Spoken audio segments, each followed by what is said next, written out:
Alléluia. Oh Jésus, reviens. Oui, Alléluia.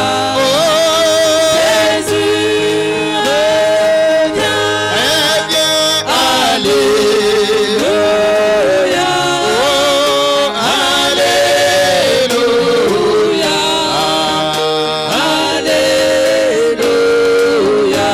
Et toi seras-tu pris quand il viendra. Ma sœur, seras-tu pris quand il viendra. Oh si Dieu fait, oh oui, il te prendra. Alléluia. Alléluia. Maranatha, Maranatha, Maranatha. Alléluia. Maranatha, Maranatha. Alléluia. Oh Maranatha. Alléluia. Oh Alléluia. Alléluia. Maranatha. Maranatha. Alléluia.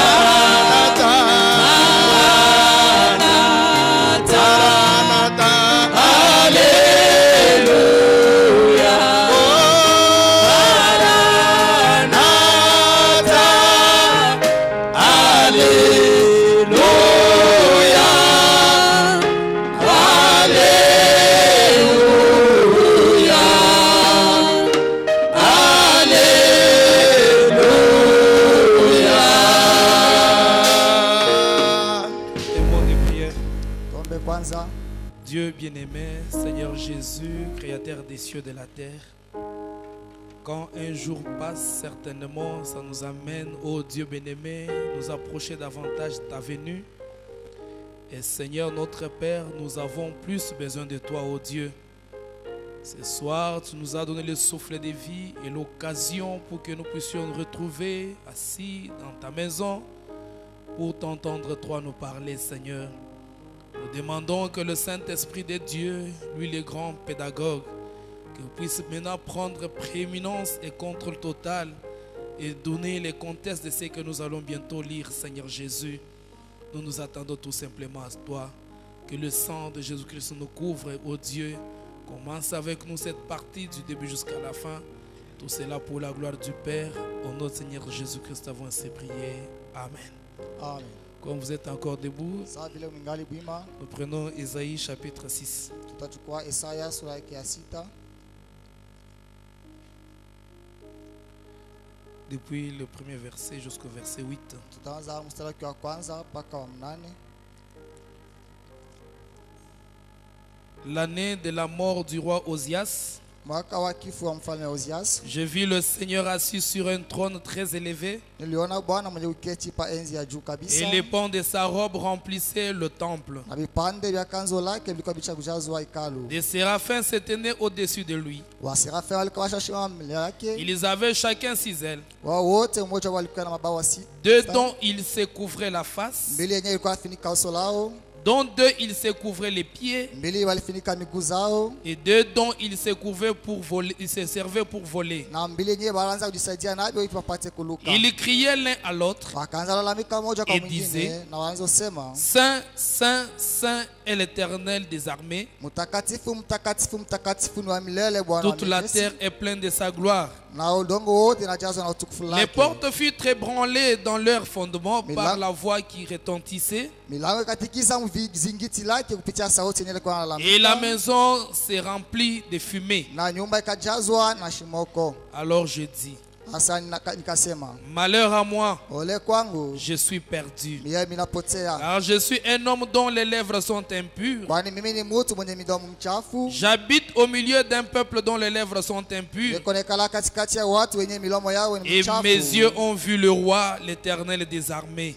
na macho yangu inaona mfalme wa milele wa Mais l'un des majeshi. séraphins vola vers moi, Kwa lakini mmoja wa serafini akaluka kuja kwangu, tenant à la main une pierre ardente ya alikuwa na mkono wake jiwe za moto, qu'il avait pris sur l'autel avec des pincettes. yenye alichukua kwa madhabahu na mapenzi, Il en toucha ma bouche et dit, akagusa milomo yangu na kusema, ceci a touché tes lèvres. inagusa milomo zako, Ton iniquité est enlevée ovu yako imetoshwa et ton péché est expié. na zambi yako inasamewa. J'entendis la voix du Seigneur disant, Nikasikia sauti ya milele kusema, qui enverrai-je nitatuma et nani qui marchera pour nous? na nani ataenda juu Je yetu? répondis, Nikajibu, me voici, unione, envoie-moi. unitume. Veuillez vous asseoir. Unaweza kuikala. Alors nous prenons notre texte que nous avons lu le mardi Sasa tunachukua andiko yetu yenye tulisoma kama kazi mbili, dans 1 Pierre chapitre 5. barua ya Petro ya kwanza sura ya 5. 1 Pierre chapitre 5. Barua ya Petro sura ya 5.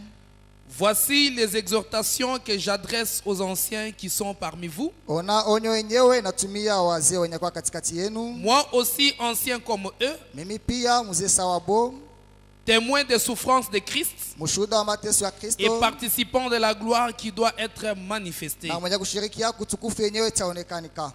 Paissez les troupeaux de Dieu qui est sous votre garde, Mwongoze kundi la Mungu yenye kuya mwongozi lenu, non par contrainte, hapana kupitia mkazo, mais volontairement, walakini kwa mapenzi lenu, selon Dieu. kufuatana na Mungu, Non pour un gain sordide, hapana kwa ajili ya mateso fulani, mais avec dévouement. walakini na kiapo kyote, Non comme dominant sur eux, hapana sawa mkitawala juu sur yao, ceux qui vous sont échus en partage, wala kwa wenyewe wale weko chini yenu, mais mgawane en vitu, étant les modèles des troupeaux. walakini mkiwa nyinyi peke mifano ya Et wakondoo. lorsque le na kundi. souverain berger paraîtra, Na wakati mkubwa wa mwongozi ataonekanika, vous obtiendrez la couronne incorruptible de la gloire. wewe mtapata taji asipo kushinda ya utukufu. Et même vous qui êtes jeunes, Hata nyinyi wenyewe mwenye kwa soyez vijana, soumis aux anciens mkwe batifu kwa wazee, et tous dans vos rapports mutuels, na ninyi wote mwa matendo yenu zote revêtez-vous d'humilité. upate kuvala unyenyekevu, Car Dieu résiste aux orgueilleux, kwani Mungu anakankamana mbele ya wenye mais kiburi, il fait grâce aux humbles. walakini anafasha neema yake wanyenyekevu. Humiliez-vous donc sous la puissante main de Dieu, Sasa mjinyenyekee chini ya mkono wa uwezo ya Mungu, afin qu'il vous élève au temps hivi convenable. apate kuminua mwakati Et yake, déchargez-vous sur lui de tous vos soucis, na mutule juu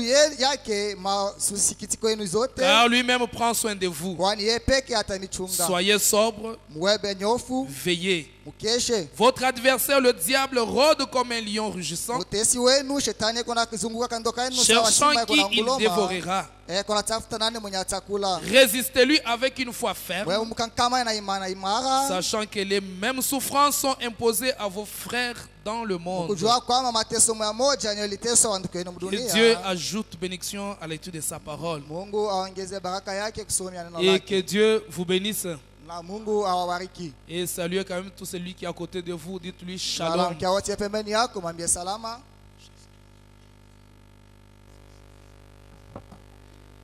Et nous nous sentons bien dans la présence de Dieu. Na doti tunajisikia mzuri muwapo wa Mungu. Je croyais aujourd'hui on pouvait être très nombreux dans la salle. Niwazia kwamba leo tunaweza kuyaba mingi kabisa mkanisa Mais leo. fort malheureusement, nous sommes encore moins nombreux. Kwa ole tuko bakidoko tena sana kupita tamkazi mbili. Que Dieu vous bénisse. Mungu anibariki. Depuis le mardi, Tangu kazi mbili Nous étions en train de parler sur un petit sujet tulianza kusemezea kishinda ndoko fulani que nous avions intitulé kenye tulipanga Avoir la puissance, wana uwezo c'est savoir s'humilier. yoenda kuya tu kujua kujinyenyekea. C'est-à-dire, avoir la puissance, c'est savoir s'humilier. Kusema jua kupata uwezo inapasha kwanza C'est alors qu'on peut être grand dans le monde. Tunapata tunaweza kuya wanene wakubwa mlimwengu. Écoutez un peu quelque chose, frère madame dit ici. Sikia kwanza kitu bandu bana manasema hapa. Dans la prédication et l'amnésie spirituelle, Ndani ya mahubiri kusahau kwa kiroho. frère Branham dit ceci. Bwana manasema hivi. Du 11 avril 1964, Ya mutare yenyewe wanaleta paragraphe 30. ubeti yake 13. Maintenant, Hapa sasa nous remarquons donc tunaona kusema qu'en étant américain, yasema sawa vile tuko wana Amerika. en tant qu'américain, Sawa wana Amerika. je dois m'identifier à ma nation. Ninapasha kujitambulisha kwa taifa langu. Maintenant, écoutez attentivement. Sasa msikie na ange zote. Pour être un Américain, Kwa kuwa mwana Amerika, comme je suis né ici dans ce pays, sawa vile nilizaliwa hapa mwingi. je suis donc un citoyen Sasa hapa mimi nakuya tu mwana et nchi. je suis identifié à cette nation. Na mimi natambulishwa kabisa kwa hii. Tout ce qu'elle est, yote kile iko je le suis. niko vile pia. Tout ce qu'elle a été, Yote kile alikuwaka je le suis. ndio vile mimi pia niko. Car je suis identifié comme Kwa américain. mimi natambulisha sawa mwana Amerika. Alors, toute sa honte, Sasa hapo haya yake yote c'est ma honte. ndio itakuwa pia haya Et yangu. toute sa gloire, Na utukufu lake zote c'est ma gloire. ndio itakuwa utukufu Et langu. tout ce qu'elle est, Na kyote kile iko je nchi. le suis. Ndio kile pia pika Parce que je suis identifié en elle. Amen. kwani mimi natambulishwa kabisa ndani yake. Et ce Amina. soir, j'ai vu le sourire sur vos visages. Na magharibi niliona ncheko pa milomo yenu. Que Dieu vous bénisse. Bwana Mungu amibariki. Et vous êtes identifiés à votre nation. Na wewe mnatambulishwa kwa nchi. Quand il s'agit de la honte, nous avons la honte tous. wakati naangalia mambo haya tuko na Quand il s'agit de la joie, nous avons tous la joie. kama naangalia mambo furaha si wote Amen. tunakuwa na furaha. Amina. C'est ce que j'ai voulu dire Ndio nilipenda kusema. en passant. Mkupita tu. Amen. Amina. C'est en passant. Ilikuwa tu mkupita. Alors nous revenons sur notre sujet. Sasa tutarudia pa kishina yetu. Et nous avons pris un petit point sur le sujet là. Na tulibeba chukua tu nukta kidogo mwile kishina.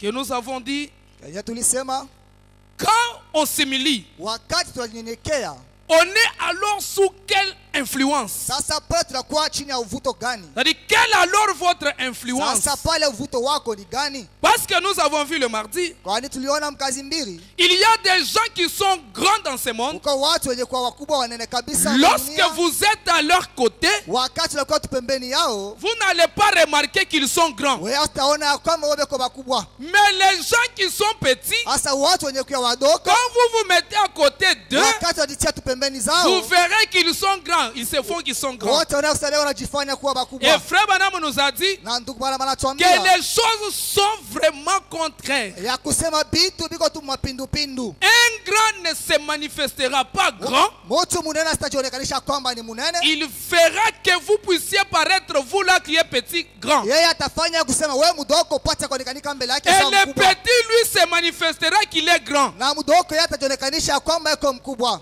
Amen. Amina. Et quand on s'humilie, Na wakati nous tunajinyenyekea, avons dit le mardi tulisema mkazi que mbili lorsque nous sommes à l'église, ya kwamba wakati tuko mkanisa il n'y a pas le problème de rang. hakuna mambo ya matua wala macheo. Dans l'église, nous sommes tous enfants de Dieu. Ndani ya kanisa wote tuko wana wa Mungu. Et quand nous franchissons les portes de cette église, Na wakati tunatambuka tu milango ya kanisa personne kuingia humu, d'autre n'est au-dessus de nous hakuna mtu katikati yetu si anapita ce n'est mwenzake. que la parole de Dieu. Kama iko tu neno la Mungu. Qui que ce soit, Nani a dit Frère yoyote Branham, uwe, ndugu Branham nous devons anasema être tous tunapaswa kuwa wote en dessous de la parole. chini ya neno la Mungu. Chacun à sa place. Kila mtu kwa nafasi Et yake. si chacun peut rester à sa Na place, kama kila mtu anaweza baki nafasi il yake, n'y aura pas de problème. hakustakuwa kama matatizo. Chacun reconnaissant là où il doit être, Kila mtu mkitambua nafasi yenyewe dans l'humilité. ndani ya unyenyekevu. Parce que nous avons dit, Kwani tulisema le problème aujourd'hui, mambo leo surtout dans notre génération, zaidi mkizazi ketu le hiki, problème qui nous ronge, mambo yenyewe nakuwa c'est tukula l'orgueil. yeye nakuwa tu ni kiburi. Nous voulons nous faire passer ce que nous ne sommes pas. tunapenda kujiwazia benye tukalake. Cependant que Wakati Dieu veut vous voir tel que vous êtes. Mungu anapenda kukuona sawa vile wiko. Il veut ce soir voir chacun de nous tel que nous sommes. Anapenda kuona mangabi kila mtu paka Et vile non yako. chercher à prendre la place de quelqu'un Hapana d'autre. kutafuta kuchukua fasi ya mtu Et mwingine. quand vous prenez la place de quelqu'un d'autre, Na là, wakati wachukua fasi ya mtu mwingine vous ule. êtes alors sous quelle influence? Sasa wewe unakuwa chini ya ushawishi kani? C'est ça notre problème ce soir. Jo mambo yetu magharibi. Quelle influence alors vous avez? Hasa ni ushawishi kani yenye unao? Nous trouvons dans ce monde, Tunaona mwe dunia il y a des influences. kuna kukia mivuto. Il y a l'influence qui vient du diable. Uko uvuto wenyewe unatokea kwa shetani. Il y a l'influence qui vient de Dieu. Uko uvuto wenyewe unatokea kwa Il Mungu. y a aussi l'influence qui vient des hommes. Kisha kuna kukia uvuto wenyewe unatokea kwa watu. C'est-à-dire, la personne a l'idée Ni kusema mtu yuko na mawazo de voir quelqu'un comme son modèle. ya kuona mtu sawa mfano wake. Comme Paul dit ici, Ça Pierre va. dit ici, Petro anasema hapa, il dit que les conducteurs soient le modèle. anasema waongozi wawe mifano. Parce que Paul a dit lui-même quelque part, Kwani Paulo anasema yeye peke fasi moja soyez mes imitateurs ya kwamba muwe baika bangu comme je le suis en sawa Christ. vile mimi namwiga Kristo. C'est-à-dire, Paul savait que Ni kusema Paulo alijua il y a kwamba des gens qui vont m'observer. kuko watu wenyewe wataanza Il y a kunitazama. des gens qui vont me voir. Kuko watu wenyewe Et wataniona ils doivent me na suivre. wao wanapaswa kunifuata. Amen. Amina. Frère Branham dit ceci. Ndugu Branham anasema hivi, Dans l'influence du 3 août 1963. ndani ya mvuto ya tarehe yenyewe wanaleta Paragraphe 12. ubeti yake Frère Branham 12. dit. Ndugu Branham anasema Et alors, hapo sasa, vous savez, unajua beaucoup de gens ne veulent pas fréquenter l'église. watu mingi wapende kama kwenda kukanisa. Ils disent bien. Beko anasema mzuri. Ils ont une mauvaise impression de l'église. Wao wanakuwa tu na picha fulani ya mbaya Ils kanisa. pensent que les femmes qui y sont Wao wanawaza kwamba ubaya yenyewe uko. sont des sorcières. Yo inakuwa tu ni waloji. Et les hommes qui y sont Na watu wale kwamo sont des démons wao wanakuwa tu en mademoni. robe noire.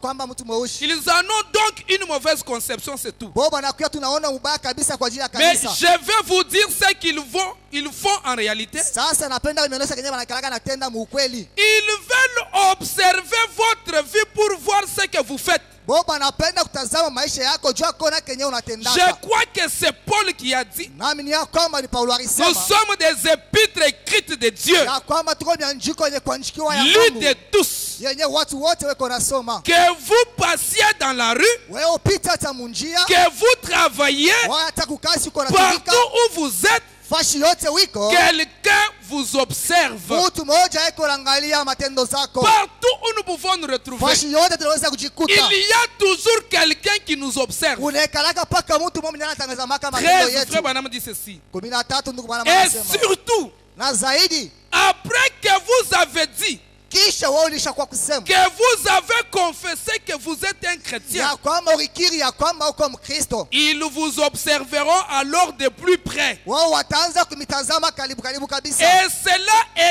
exercera une influence sur les gens tout autour de vous. Na ile itafanya ushawisho fulani juu ya watu wenye kwa kando kando yako. Et nous devons veiller sur ce que nous faisons. Na tunapaswa kukesha kabisa babenye tuko nasema.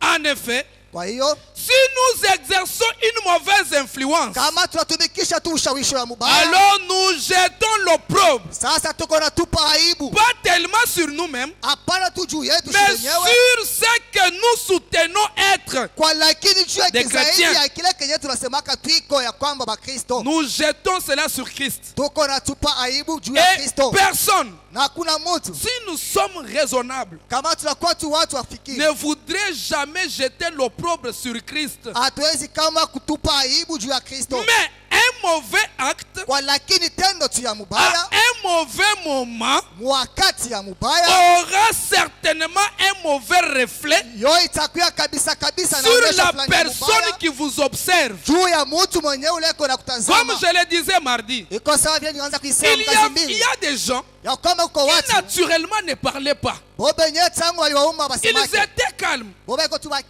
parce qu'ils ont subi l'influence de quelqu'un, vous verrez la personne changer son attitude. Il commence à beaucoup parler. Mais cependant qu'il oublie qu'il y a quelqu'un qu'il a observé depuis longtemps. Quand il s'agit de critiquer, vous n'allez pas les trouver là. Mais à un certain moment, il a changé, il a basculé. Frère Branham a dit dans l'église de sa condition. Le problème, nous avons quitté ce que nous devrons être. Et il dit revenons. Revenons à l'agneau. À notre nature que nous avions là.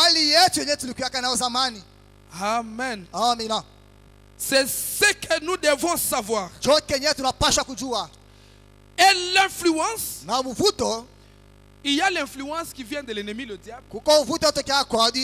Et l'influence qui vient de Dieu. Parce que le monde tel que nous sommes, Dieu les a placés dans les dimensions. Je sais que vous le savez. Les 7 dimensions qui existent. Et sur la terre ici, Frère Branham dit nous vivons dans les 3 dimensions. Nous avons les 3 dimensions mises ensemble. Nous avons le temps. Nous avons la matière. Et troisième chose, nous avons aussi la lumière. Ce sont des choses que nous avons ici sur la terre. Mais il y a un canal de communication que Frère Branham appelle la 4e dimension. C'est le canal qui fait que nous puissions être en communication avec un monde invisible. Parce que chacun de nous a un téléphone. Chacun de nous a peut-être les images dans les télévisions, il voit. Et Frère Branham dit, il y a même des sons qui passent, des images qui passent dans ce tabernacle maintenant. C'est au moyen de la 4e dimension que la science peut récupérer les images et nous les transmettre que nous puissions voir. Maintenant, l'enfer passe par la 4e dimension pour communiquer avec le monde. Le ciel aussi passe par la 4e dimension pour communiquer avec nous. Alors c'est pourquoi même par le téléphone, Dieu a créé les cellules porteuses de son. Et la science est allée découvrir ça. C'est sur base de ces cellules porteuses de son qu'on a fait des téléphones. Que nous pouvons retrouver ici. Quelqu'un aux États-Unis, nous communiquons avec lui. C'est sur les cellules porteuses de son que Dieu avait déjà créé. Et placé déjà dans les canaux de communication. Alors, le ciel se reflète sur la terre. L'enfer aussi passe aussi par la terre. Et nous sommes sous ces influences-là. Maintenant, notre question ce soir, quelle est alors notre influence? Quelle est alors notre influence? Frère Branham dit ceci. Dans la jonction du temps. Paragraphe 33. Frère Branham dit, quel temps merveilleux, quel glorieux temps dans lequel nous vivons. Dieu dans son omnipotence, une jonction est encore venue. Je pense que je suis à court de temps. Il me faudra me dépêcher. Puis l'omnipotence est venue.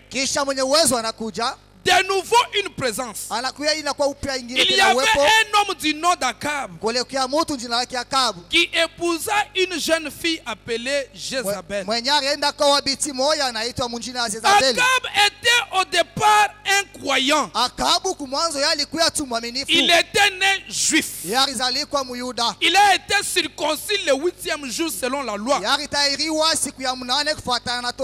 été élevé dans un foyer religieux pour croire en Jéhovah. Jéhovah. yeye alikomesha mjamaa fulani ya kidini juu ya kuamini ndani ya Mais Jehova. il est tombé amoureux d'une espèce d'idolâtre Kwa lakini akaenda kupenda kama mtu kama kuabudu aux masanamu petits yeux séduisants. kwa C'est ile vrai. tu macho yake ya utongozwa nako Et watu. aujourd'hui, Na leo des bons chrétiens Wakristo wazuri tombent sous l'influence d'un tel non-sens beko naanguka muvutu ya vitu moja vya et shipofahamu du prestige na ile ya majivuno, parce que ce cœur n'était pas stable en Jésus-Christ. na ndani ya malasa, kwani moyo yake haikuwe kusimama imara ndani ya Oui. Yesu Kristo. Ndiyo Quel jour dans lequel nous vivons? siku gani ndani ya yote tuko naishi, Quel temps? wakati gani Le signal routier placé juste en face. Bwana anakuwa pale anatutia tu pale mbele yake. Nous sommes sous l'influence de quelque chose. sur Tuko le chini terrain. ya uvuto wa kitu fulani hapa udongo. Chaque fois qu'on fait quelque chose, Mara yote tunafanya kitu on fulani, doit assurément être sous influence. tunapasha kuwa hakika kabisa chini ya uvuto fulani, Assurément être sous influence. hakika chini ya uvuto. Chaque acte que nous faisons, Tendo yote tuko natenda, tout geste que nous faisons, tikisiko yote tunafanya, doit être nécessairement sous influence. yo inapasha kuwa kabisa kabisa chini Il ya y a uvuto. quelque chose qui vous pousse Kuko kitu moja kinakusukuma de faire telle chose ya kufanya kitu ou fulani, de ne pas faire telle chose. wala juu ya kukosa kufanya Il kitu y a fulani. toujours quelque chose qui vous amène à faire cela. Kuko pala kitu moja kinanifikishaka Mais mkufanya il vile. faut savoir Pala inapasha que kujua ce que je fais maintenant ici, ya kwamba kile niko nafanya hapa je hivi suis sur quelle influence? niko chini ya uvuto gani? Et cet acte ici, Eti hii tendo hii, c'est la manière que je devrais le faire. eti ni mnamna yenyewe nilipasha kuifanya. Si ce n'est pas selon la parole de Dieu, Kama iko kufuatana na sauti ya on Mungu, comprend maintenant qu'on n'est pas sous l'influence de Dieu. pale tunaelewa ya kwamba hatuna chini ya uvuto On ya est Mungu, sous l'influence de l'ennemi. pale tunapatikana chini ya uvuto ya Mais adui. si l'acte que vous faites, Na kama ile tendo unafanya vous vérifiez dans la parole de Dieu, wewe unaichunguza ndani ya neno la l'acte Mungu, est dans la parole de Dieu. na ile tendo na kwa neno la Alors vous Mungu, êtes influencé par la parole de Dieu. sasa pale washa kushawishiwa na ile neno la Mungu. Amen. Amina. Parce qu'il y a certaines choses, Kwani kuna kwa vitu vingine on les fait comme ça sans même une écriture. tuko na vifanya hivi pasipo Mais plus andiko, tard, quand vous vérifiez, vous trouvez cela. kwa lakini mara moja unaangalia tu unaipata. Innocent que vous étiez. Wewe tu mtu asipokuwa mambo vile Vous ne ulikuwa comprenez pas de quelle manière vous êtes parvenu à faire cela. au kuelewa ni mnamna gani ulifika mkutenda ile mambo, Vous n'aviez même pas l'écriture en tête pour l'évoquer. au kukuya tena andiko mkichwa jao ya kuialika Mais vous l'avez fait. kwa lakini uliifanya. Mais plus tard, Kwa lakini baadaye vous lisez dans la parole de Dieu. wewe unasoma ndani ya neno la Vous Mungu, trouvez cela dans la parole de wewe Dieu. unakuta ile Je neno la pense Mungu. que dans votre cœur, Ninawazia kwamba ndani ya vous moyo wako aurez la joie. wewe utakuwa na Vous furaha dites kubwa qu'à ce moment-là, ya kusema mbio wakati j'étais influencé par la parole de Dieu. nilikuwa nimeshawishiwa na neno la Mungu. Mais quand on fait quelque chose, Hasa wakati tunafanya kitu et même fulani, les cœurs là commencent à vous condamner là. hata moyo pale inaanza kukuamuru. On vérifie partout là où ça n'y est pas. Tunachunguza Dans la pale parole de fasi Dieu. yote haina amo neno la Mungu. C'est sous l'influence de l'ennemi. Yo ni chini ya uvuto ya adui. Si ce n'est pas sous l'influence de l'ennemi, Kama ina chini ya uvuto ya adui, c'est sous l'influence parce que tu l'as vu chez quelqu'un d'autre. yo ni chini ya mvuto kwani uliona kwa mtu mwingine. C'est-à-dire, ton modèle là t'a induit en erreur. Ni kusema mfano yako ile anakongoza mkosa. Frère Branham dit ceci. Ndugu Branham anasema hivi, Une vie cachée avec Christ. maisha yenye kuficha pamoja na Kristo. Mahubiri Paragraphe 33 et Oubé. 31, nous descendons. ubeti 31 Nous allons tuko aller jusqu'au nashuka. paragraphe 37. Tutaenda mpaka kubeti 37. Frère Branham donne une histoire ici Ndugu Branham anafasilia que nous rishimo allons hapa. suivre attentivement. Yenyewe tunapenda kufuata na makini zote. Il n'y a pas longtemps dans la ville d'où je viens, Apakawie kabisa mumuchi yenye minatokea de l'autre côté de la rivière, ile ngambo ya pili ya mtoni à Louisville, au Kentucky, kule ku Louisville ku Kentucky. une jeune dame fréquentait une église. Biti moja alianza kutembea mkanisa fulani, alianza ingia Une kanisa église fulani. réputée là-bas. Ile kanisa likiwa na kavumu kabisa kule. C'était une bonne femme Yalikuwa ni mwanamke mwema et elle jouait au piano. na alianza kupika tu vinanda, anaanza Mais kupiano. je mettais toujours en doute son expérience de la nouvelle naissance avec Christ. Kwa lakini alianza kushakia kabisa tendo lake ya kuishi kupia na Kristo. Toutefois, Wakati yote elle était une femme de bonne moralité à sa connaissance. yeye alikuwa mwanamke tu wa adabu kabisa mufahamu wake. Elle sortait avec un garçon dont le prénom était Jean. Akaanza kutoka na kijana moja mwenye jina lake alikuwa ni Jean.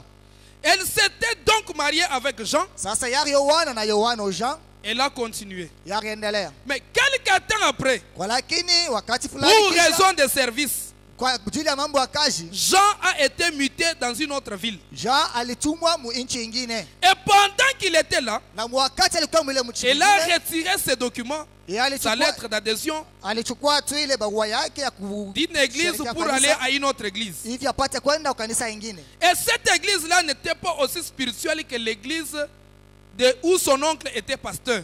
Ile kanisa ilikuwa kiroho kabisa, sawa kanisa ile yenyewe ilikuwa Un homme mwanzo, spirituel. mtu wa kiroho Ainsi, hivi. elle a commencé à folâtrer là-bas avec d'autres femmes. Pale akaanza kutoka na wanamke wengine kule. Et c'est ce qui cloche dans notre pays aujourd'hui, dans nos églises. Jo Kenya kendeke leo mu nchi yetu na makanisa yetu. Qu'est-ce qui cloche, frère Branham? Nini aendeke ndugu Branham? L'une cherche à copier l'autre. Moja eko napenda kuiga mwingine.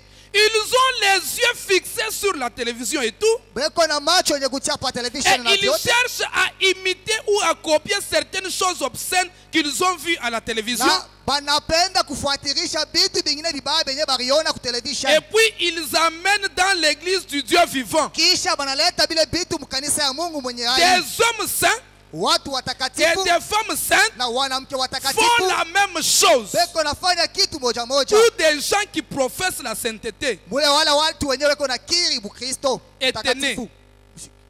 Étonnés. wale bakutene. Étonnés. Ah, mushike.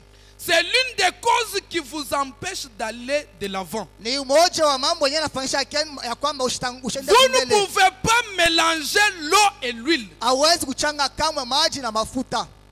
Prendre l'eau et l'huile mélangée. Kuchukua maji na Vous mafuta ne pouvez kutia pas pamoja. mélanger. Frère Branham dit, Hawezi kama kubichanga. ça ne marchera pas. Ndugu Branham asema bisitendeka kamwe. Comment allez-vous croire le surnaturel? Namna kani utaamini vya kimbingu? Comment parviendrez-vous à quelque part alors que vous mêlez au monde? No, namna kani unaweza kufika mwatua fulani mkikristo wakati unajichanga miti ya Et la kidunia? Bible dit, Na Biblia inasema si vous aimez le monde et les choses du monde, kama unapenda dunia na vitu vya l'amour de dunia, Dieu n'est pas en vous. mapendo ya Mungu haiko ndani mwenu. Amen. Amina. Maintenant, Hapa sasa cela peut vous écorcher un tout petit peu, ile nezi kutikisha kwa kutosha kwa munjia mais kidogo, ça vous fera du bien. na yo Pensez-y. itakufurahisha kwetu na wazi hapo. Frère, un jour, Ndugu, siku moja nous devons rencontrer Christ au jugement. tunapaswa kutana na Kristo kule kuamzi. Malheur à l'homme qui se tiendra derrière la chair Ole kwa mtu mwenye atashimama nyuma ya mimbali et usera de son influence na anda kuleta ushawishi wake pa pour watu, flatter certaines personnes au lieu de prêcher l'évangile tel que Dieu l'a dit. juu ya kutapa kwa bantu chache pali pa yeye kuhubiri injili vile Mungu alihubiri. On doit vous dire la vérité. Tunapaswa kunionyesha ukweli. Ce dont nous avons besoin aujourd'hui, Kenye tunahitajia leo c'est de plus de vérité yo inakuwa ni zaidi qui ukweli, sont publiées dans sa lumière. ye ipate kutangazwa munuru zake. C'est ce que nous devons faire ce soir. Yo kenye tunapaswa kufanya hii magharibi. Frère Branham dit, Ndugu Branham anasema il retourne à l'histoire de la femme. anarudilia kuarisha Mais mwanamke. cette femme a continué son bonhomme de chemin. Hasa ule mwanamke akaendelea na ile njia yake ya mzuri. Et toutes les dames dans cette église portaient des petits vêtements scandaleux. Na wanamke wote mwile nchi walianza vaa manguo tufupi tu Des tukikwazisha na shorts watu tuputula et sortaient pour tondre la cour. na bakaanza kutoka juu kutembea tembea tu. Et elle a commencé à agir de même. Ule mwanamke anaanza kutenda pia vile vile. Son père et les autres l'ont réprimandé. Baba yake na bengine banamkemea. Mais cela ne lui a servi à rien. Lakini ile mambo ile kemea kumuonesha kitu. Elle était pareille aux autres femmes. Alikuwa mwenye kufanana na wanamke Et wengine. elle a dit, Na anasema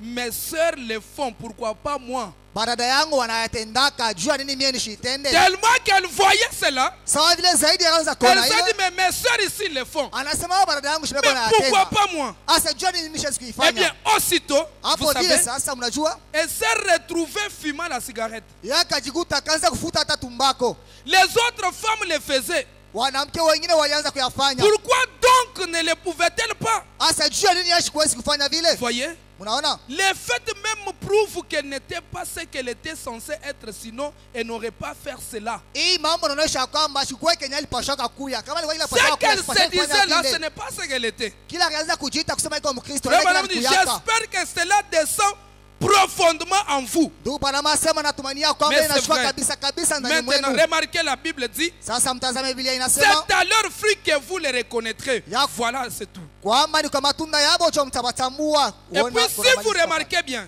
Sasa kama mnatazama mzuri, elle a donc commencé. yeye alianza mzuri. Elle a commencé à faire une chose, Yeye alianza kufanya kitu moja, puis une autre, kisha akafanya kia pili, ainsi de suite. kisha akafanya bimingi Au na bout de kadhalika. quelques temps, Mwa wakati tu fulani, un petit roublard aux cheveux ondulés a aménagé dans le voisinage. mzozo tu moja hivi, mule mkainchi anatoka anaenda kufa shingine, Et elle est tombée amoureuse de ce dernier. na yeye anapenda ule mtu ule mwenyewe. Alors qu'il était le mari d'une autre femme. Sasa ule mtu alikuwa bwana yake ya bibi mwingine, Et la première chose, na kitu cha kwanza ils étaient derrière wao alikuwa nyuma, et elle portait ses petits vêtements na alianza kuvala tu manguo yake et kifupi, tondait la cour derrière juste au moment où il rentrait à la maison. na alianza kutembea tembea sana tena wakati alianza kurudia kunyumba. Pourquoi le portez-vous? Sasa jua nini mko naivala? Ce n'est pas pour paraître devant Dieu, Haiko jua kuonekanika mbele ya mais Mungu, vous portez pour paraître devant les hommes. kwa lakini mko navala hivi mpate kuonekanika mbele ya watu. Elle sortait là pour tondre la cour. Alianza kutoka pale jua kwenda kutembea kuzunguka zunguruka, Et puis, kisha ça n'est arrivé à un baiser d'au revoir yo ilifikia tu kubusu ya kulakana nayo à travers la clôture. kupitia Ile tu nuit. ukuta usiku moja, Et quelques temps après, na dakika chache baadaye elle s'est fait qu'elle a quitté son mari alifanya kusema acha bwana et yake s'est mariée avec cet homme-là. na alienda kuoana na ule mtu ule. Cette femme a subi une influence Huyu mwanamke alipata ushawishi fulani, parce que ses yeux ne cessaient de regarder les autres femmes. kwani macho yake haikuache kuangalia wanamke wengine. Le problème, ce ne sont pas les autres femmes là. Mambo haiko wanamke wengine Quand pale. nous venons à l'église, Wakati mnakuja ce n'est kanisa pas pour qui que ce soit. haiko aukuye juu ya Mais mtu quand nous yoyote, venons à l'église, lakini wakati tunakuja c'est moi kanisa avec Dieu. ni mie na Mungu. Si je viens pour voir quelqu'un, Kama mimi nakuya juu ya kuona mtu, il risque de m'influencer dans le mal. yeye anawezi kunishawisha Il peut mbaya, aussi m'influencer dans le bien. anawezi kunivuta pia Mais tena mon vizuri. problème, c'est Dieu. Asa mambo yangu ni Et Mungu, si chacun de nous peut venir ici à l'église, na kama mmoja wetu anawezi kuya hapa kanisa, sachant que moi je suis venu uniquement pour Dieu, mukusema mimi nakuya tu juu ya Mungu, tout serait en règle. vyote vitakuya sawa. Frère Branham dit ceci. Eh bien, Ndugu bwana anasema hivi mzuri, toute femme qui a du bon sens mwanamke wote iko tu na dhamiri yake devrait safi, savoir que si un homme fuit une femme, anawezi kujua kwamba kama mume anakimbia tu bibi il yake, fuira une autre. atakimbia bibi mwingine tena. Amen. Amina. Si un homme fuit une femme Kama bwana tu mmoja anakimbia bibi yake et épouse une autre femme, na anaoa mwanamke cette mwingine, dernière peut dire, huyu bwana anawezi kusema, en tout cas j'ai eu maintenant le mari. huyu mwanamke anawezi kusema hapa sasa mimi napata Non, bwana. il te fuira encore. Hapana, huyu bwana atakukimbia tena na wewe vile akimbia mwingine. Ainsi, Hivi la femme suivante est venue. huyu mwanamke mwingine anakuya, Après avoir vécu avec elle pendant quelque temps, kisha kuishi naye mudakika il est allé prendre une autre. yeye alienda kubeba mwanamke mwingine Et tena, elle s'est mariée avec un autre. kisha anaoana tena na mwana mwingine. Très bien. Mzuri, Elle continuait quand même à jouer du piano à l'église. yeye aliendelea tu kucheza piano mkanisa, Malgré toute la vie là, angawa ile maisha yote ya elle mchafu continuait nayo, toujours à faire un rôle à l'église. yeye aliendelea pa kutumika kazi À fulani jouer mkanisa, au piano à l'église. alianza pa kucheza kupiano Malgré mkanisa, sa vie là qui l'entourait. angawa maisha mchafu yenye alikuwa naishi. Et frère Branham dit, Na ndugu Branham anasema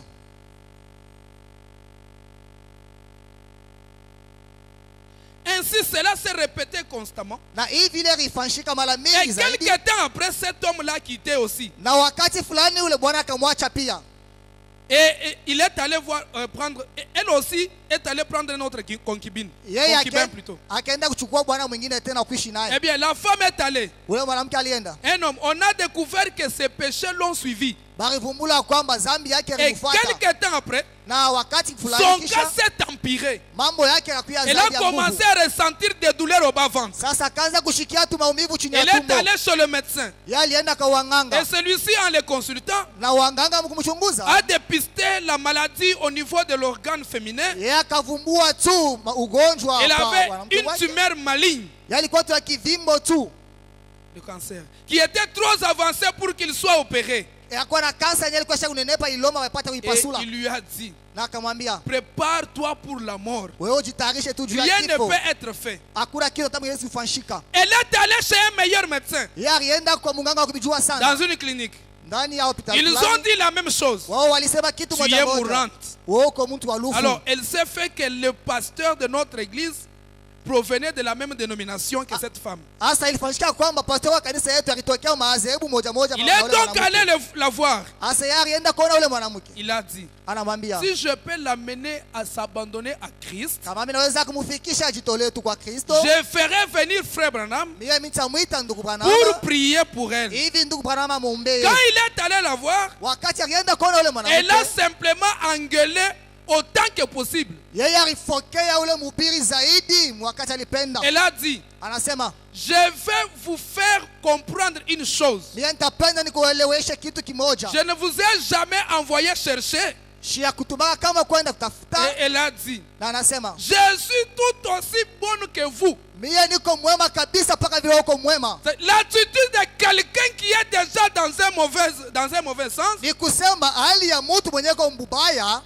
Elle se croit toujours qu'elle est elle est toujours une croyante. yana jamii yake ya kwamba hapana, yeye ngali yuko tupaka mwaminifu. Malgré la vie qu'elle a menée là, Angawa tele maisha yenyewe le alishi. pasteur lui dit, Pastori anamuonesha si je peux t'amener à Christ, kama mimi sikupeleka et tu kwa aller Kristo chercher frère Branham prier pour na toi. kwenda utafuta ndugu Branham kwa Il dit, je ne kombeko, t'ai jamais demandé où aller chercher frère Branham. asema shia kuonesha kata shikuma sio Et nenda je vais te dire une chose. na mimi napenda kukuambia kitu Je kimoja, suis bonne niko mwema comme vous là. sawa vile wewe uko mwema. Amen. Amina. Ceci me rappelle une sœur qui était avec nous ici. Ila nikumbusha mambo mmoja kwa pamoja nasi hapa. Elle était avec nous. Alikuwa pamoja Mais nasi, au bout d'un certain temps, kwa lakini mwisho wa wakati elle fulani est partie. yeye alitoka nenda Sans problème. bila mambo, Sans rien. bila kufanya kitu. Mais si vous la rencontrez aujourd'hui, Kwa lakini kama unakutana naye leo, elle ressemble à tout, anafanana na vyote sauf à une chrétienne. kukutosha kwa tu Mkristo. Mais attaquez-la. Kwa lakini wewe pia tu kumshambulia Elle kidogo, vous dira, atakwambia pour aller au ciel, ce n'est pas seulement dans le message. juu ya kwenda kumbingu haina tu paka mujumbe. J'ai dit, voilà. Mimi nasema ndio, C'est-à-dire que le diable peut prendre quelqu'un, shetani anaweza kuchukua le mtu oindre de son mauvais esprit, anampakwa na mpepo de wake ne plus mchafu, voir les réalités de Dieu ili huyu mtu asione et vizuri de vya se Mungu na ukweli ya contenter Mungu, de son être là. na apate kufurahia bule mtu bwake Cela vile iko. commence, c'est pas l'influence. Ile nanzaka namna kanini kupitia uvuto. Il y a des gens quand ils sont venus à l'église, Kuko watu wakati walikuwa et je kanisa, vais vous dire, na mtanionyesha tel que nous sommes venus à l'église ce sawa hivi soir, tulikuwa kanisa hii magharibi, parce que nous ne connaissons même pas. kwa lakini hatujua hata kujua, Nous ne connaissons pas. hatujijua hata kujijua.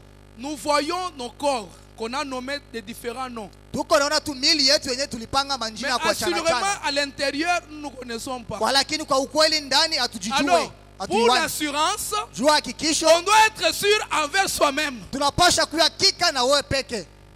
C'est-à-dire, vous êtes sûr Ni vous-même, kusema uko hakika juu yako wewe mwenyewe vous avez Christ en vous. ya kwamba uko na Kristo ndani mwako, Amen. Amen. Vous avez Christ en vous ya kwamba uko na et Kristo ndani vous êtes mwako sûr de vous-même. na uko hakika kabisa na wewe peke. Mais les relations qui viennent, Kwa lakini mahusiano yenyewe nakuwa qui ne sont pas basées sur la parole de Dieu, yenyewe itio misingi yao kwa neno la Mungu, vérifiez leur influence. wewe katala ile mavuto Ça yake, ne vient pas de Dieu. haitokee kama kwa Il Mungu. y a un esprit qui est entré dans cette sœur-là, Kuko mpepo mchafu mwingia ndani ya ule dans dada la mission de te faire égarer. na kazi ya kuya kukupotesha. Mais si tu n'as pas Christ, Hasa kama una na Kristo, tu seras influencé facilement. wewe utavutwa tu kwa wepesi, C'est facilement tu commenceras à faire des choses. ni kwa wepesi utaanza kutenda Donc mabaya. vous-même quand vous rentrez à la maison, vous dites, ah, Il moi, a je fait- ne faisais pas ça. Wewe mwenyewe hata wewe ukikuja kunyumba unaanza kusema ndani yako, ah, nishikozo fanyaka hivi Mais vitu vikifanya. vous avez des regrets, au bout d'un certain temps, ça fuit. Asa uko na mauzuni masikitiko wakati fulani nakimbia. Vous devenez comme un fou. Uona kiasa mwenda bazimu. Et à un certain moment, il est normal. Ule wakati moja hivi yeko Il tu se pose sawa. des questions. Anaanza kujiuliza. Mais quand même, comment je suis comme ceci? Namna gani niko tu buchafu Ça ne hivi. dure même pas longtemps. Haikawia hata ugawia. C'est juste quelques minutes. Yoni dakika tu chache. Ça saute encore. Paka pale pale. Il se retourne dans son histoire là. Anajikuta tena C'est mmajibu comme yake. ça lorsque quelqu'un a perdu l'essence du christianisme. Ni kusema wakati mtu anapotesha ile hali ya Bukristo, Il peut perdre l'essence. anaweza kupotesha Mais dhamiri. à un certain moment, Kwa lakini wakati fulani Dieu du ciel travaille dans votre cœur par une voix. Mungu wa kumbingu anatumika ndani ya moyo wako kupitia sauti Il vous moja. dit, ce n'est pas comme ceci. Anakwambia hapana, hii na Mais hivi. comme vous êtes déjà dans l'égarement, Sasa sawa vile osha kwa munjia ya ça kupotea, ne dure même pas longtemps. wewe abikawia hata Et ugawia. vous retournez facilement. Mara moja unarudia mbaya bule. Frère Branham dit ceci. Ndugu Branham anasema hivi. Voyez quelle était-ce? Mbona ya kusema Elle avait attristé le Saint-Esprit. yeye alihuzunisha Roho Mtakatifu. Elle l'avait éloigné d'elle. Yeye alimpeleka mbali Et la naye. Bible dit, Biblia inasema l'âme qui pêche, nafsi yenye inatenda dhambi c'est-à-dire ni kusema celle qui ne croit pas, ile nafsi ule mtu mwenye c'est celle shamini qui mourra. ndio mwenyewe ule atakufa. Et la mort signifie Na kifo la inamaanisha séparation. tenganisho. Si je meurs maintenant, Kama mimi nakufa hapa sasa, je me sépare de vous, mimi natenganishwa na nani? mais non pas de Dieu. Walakini hapana na Mungu. Vous vous séparez de vos amis, Wewe mnachana tu na marafiki mais yenu. vous serez toujours dans la présence de Dieu. Walakini utakuya paka muwepo wa Mungu. La séparation, son âme s'était séparée d'elle. Nafsi yake ilijitenganishwa naye. Frère Branham dit 37. Ndugu Branham anasema Eh 37.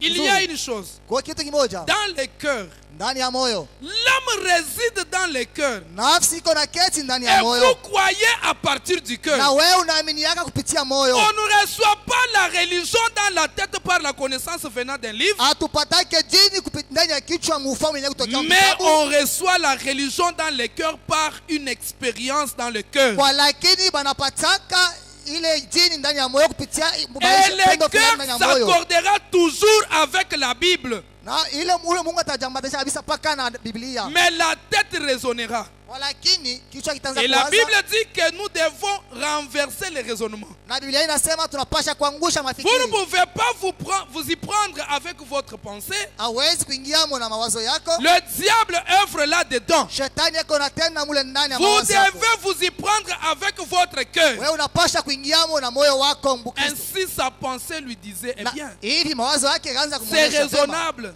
wewe iko cha kufikiri ipo Si tu juu. ces femmes peuvent faire cela, Kama wanawake wanaweza kufanya vile. pourquoi pas moi? Asa jua nini mimi siwezi kufanya Elles vile. sont allées, elles sont appelées des chrétiennes. Wao wanaitwa Wakristo, wanamke. Elles occupent une bonne position dans l'église. Wao weko na msimamo mzuri ndani ya Elles kanisa. occupent une bonne position dans la communauté. Na beko nafanya makazi mwema ndani ya Et hekalu. alors pourquoi pas moi? Asa jua nini mimi siwezi Je kufanya suis vile. aussi une chrétienne comme elle. Mie pia niko Mkristo sawa wao. Et si elle pouvait faire cela, Na kama wangeweza kufanya alors vile, c'est raisonnable que je le fasse aussi. sasa iko kufikiri pale juu Parce sasa que je suis l'une d'elles. Asa niko Je suis l'une d'elles. sasa niko mmoja wao. Si je ne le fais pas, Kama mishafanya, elles penseront que je suis une vieille madame. wao watawazia kama mimi niko mwanamke tu mzee. Elles pensaient en elle, c'est le frère Branham dit, Na ndugu bwana masa anaanza kuwaza ndani yake. comme les autres femmes se conduisaient de leur manière. Sawa vile wanawake wengine wanaanza kujongoza Elle namna s'est yao. dit en elle-même, Akajisema ndani yake si je n'agis pas aussi comme elle, kama mimi shitende pia sawa bo. elles vont me considérer comme une vieille dame. Bo wataniona sawa mwanamke mzee mwenye kuzeka. Et je n'aurai pas de valeur. Na mimi sitakuwa na bei mbele ya macho yao. Alors comme je serai considéré comme cela, Asa sawa vile mimi nitabebwa je vile. ne ferai pas ça. Je suis meilleur qu'elle. Sitafanya vile niko mwema wapita bo. C'est le raisonnement. Yo ilikuwa ni mafikiri. Cela vous fera causer chaque fois des ennuis. Ile itafanya wakati wote anza ngapa mbaya. Peu importe ce que vous dites. Angawa yoyote uko na kiri na kusema. Pardon. Peu importe ce que vous dit votre connaissance intellectuelle. Angawa mara ngapi unasema una ufahamu Ne les croyez pas. Kwa lakini ushiaminie. Si c'est contraire à la parole de Dieu. Kama inapingana kabisa na neno la Prenez Mungu. tout d'abord wewe chukua kwanza kwanza. L'ainsi dit le Seigneur. Hivi Bwana anasema. Tenez-vous en fermement à cela. Shimama juu ya hivi Bwana anasema. Et votre âme s'accordera toujours à cette parole. Na nafsi yako itajambatanisha kabisa pa kuinena. Amen. Amina. C'est l'influence là des autres Ni ile uvuto ya bengine qui a amené la dame là de s'écarter de la parole de ile Dieu. ipeleka huyu mwanamke apate kwenda mbali na Mais sauti si ya la Mungu. femme là avait le regard tourné vers Christ, Lakini kama mwanamke alianza kuangalia kwa elle Kristo, devrait avoir l'influence de Christ alipaswa kupata ushawishi wa et Kristo elle ne pouvait pas s'en détourner. na angeweze kama kupotea. Frère Branham dit ceci. Ndugu Branham anasema hivi Dans la prédication de ta famille, ndani ya mahubiri jamaa yako 18.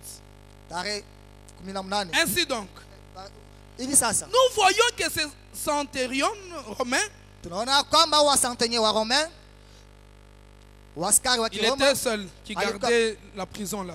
ou askari wa Kiroma, Sachant qu'il répondrait de sa propre vie à cause d'eux, mkujua kwamba alipasha kujibu kwa ajili ya maisha yake binafsi juu il yao. a tiré son épée dès qu'il a constaté qu'ils étaient partis. Akatosha mpanga wake wakati alivumbua kwamba basha Il kwenda. fit un mouvement pour se tuer, Yakafanya mambo fulani hivi apate pour kujua ôter sa propre vie, jua kutosha tu maisha yake plutôt binafsi. que devoir subir la peine. Wakati alipasha kuteswa kabisa. Peut-être qu'on allait les mettre dans le même genre de cep Mara nyingine walipasha baweka maina et moja tout juste jusqu'à qu'il meure. ya kusema mfunga fashi mwati na pala Aussi, il takufa. s'était dit Hapo yeye ilisema qu'il y mettrait tout simplement un terme à tout cela. ya kwamba atamaliza tu bile biote. Et il sortirait brusquement son épée pour se tuer. Na alitosha tu kwa ghafla mpanga wake ili apate Mais kujua. aussitôt, Kwa lakini pale pale Paul, ayant vu cela, s'écria, Paulo kisha yekona vile akalalamika. disant, Akasema ne te fais un point de mal. usitendee mabaya. Nous sommes ici, Tuko hapa. voyez-vous. Munaona? Et l'homme s'est rendu alors compte qu'il s'est passé certainement quelque chose avant cela. Na mtu akaona akavumbua kwamba kulikuwa hivi kikaanza kufanyika Il kabla avait fait ile. ce que cet homme sache qu'ils étaient des chrétiens ou des saints hommes. Paulo alifanya kusema jua hivi mtu apate kuona kama alikuwa En effet, mtakatifu. il est aussitôt tombé à leurs pieds. Kisha pale akaanguka pia tena mteko 19. yao. J'imagine qu'il les avait entendus chanter des cantiques. Na wazia kwamba aliwasikia walianza kuimba nyimbo.